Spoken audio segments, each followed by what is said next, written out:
علاج نمبر 3، اس کو امام ابن ابی دنیا نے جو ہے اپنی سند کے ساتھ اس روایت کو لکھا ہے، اور امام یافعی رحمۃ اللہ تعالی علیہ کی ابھی جس کتاب کا میں نے ذکر کیا اسی کے اندر یہ ہے۔ سنیے، بہت پیاری روایت ہے۔ ہمارے بزرگان دین اور ہم سے پہلے کے مسلمان کامیاب کیوں تھے؟ بڑی بڑی مصیبتیں ان پر بھی آتی تھی، ایسا نہیں ہے کہ ہم پر ہی آتی، ان پر بھی بڑی بڑی مصیبتیں آتی تھی، لیکن وہ قرآن کے ذریعے سے رسول اللہ صلی اللہ علیہ وسلم نے جن دعا کی تعلیم فرمائی ہے ان دعا کے ذریعے سے وہ اللہ کی بارگاہ میں مدد حاصل کرتے تھے، اور اللہ تعالیٰ ان کو مدد عطا فرماتا تھا۔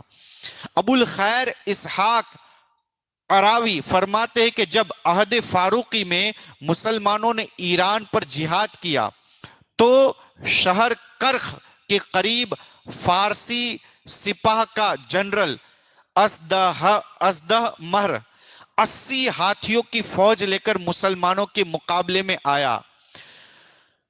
ان خواہ ہاتھیوں کے منظم ہجوم کو دیکھ کر قریب تھا کہ مسلمانوں کے گھوڑے اور لشکر کی تمام صفیں منتشر ہو جائے۔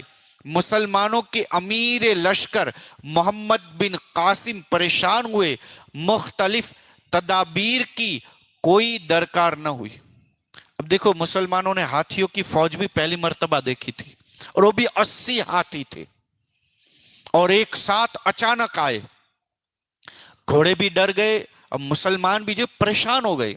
اب محمد بن قاسم جو امیر لشکر تھے انہوں نے الگ الگ تدابیر جو ہے کی، لیکن کوئی کارگر نہ ہوئی، اور ان قریب تھا کہ مسلمانوں کی صفیں منتشر ہو جائے، ٹوٹ جائے اور مسلمان ہار جائے۔ لیکن اس وقت انہوں نے کیا کیا؟ بالآخر چند بار آواز بلند پڑا، لا حول ولا قوت الا باللہ العلی العظیم۔